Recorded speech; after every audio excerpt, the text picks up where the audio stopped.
No moi ja tervetuloa tänne meidän aikamatkalle 60-luvulle. Kuulkaas, nyt on jännät ajat lähellä, kun seiskojen pitää pian valita valinnaisaineet 8- ja 9-luokalle.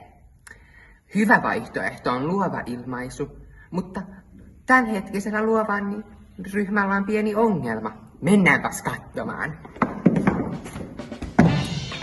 No niin, nyt me ollaan täällä. Ja paikalla on Kyllikki. Kyllikki, mitä sä teet tällä hetkellä?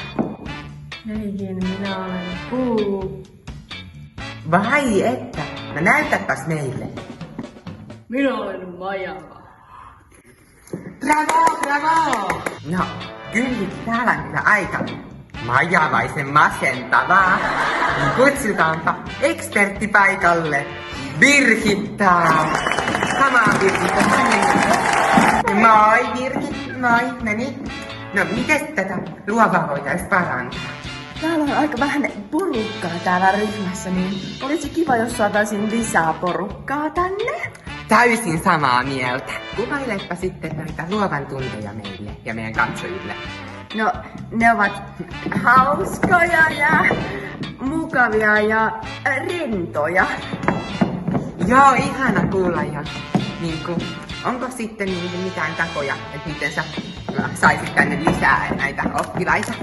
No, 7-luokkalaisia olisi ihan kiva saada tänne lisää, että saataisiin vähän enemmän porukkaa tänne sitten. Joo, se olisi tosi kiva. Joo. Lähdetäänkö sinne studiolle? Tai joo.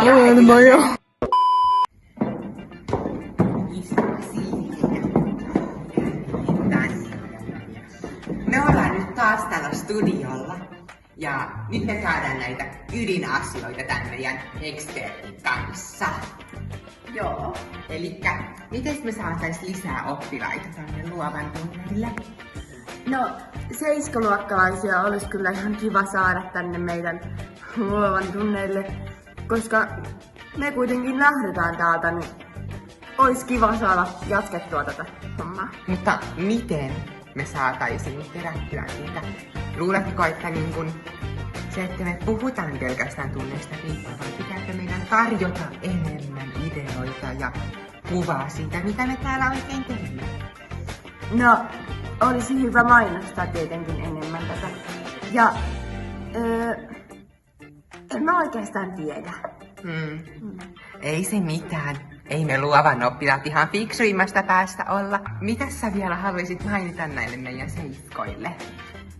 Joo.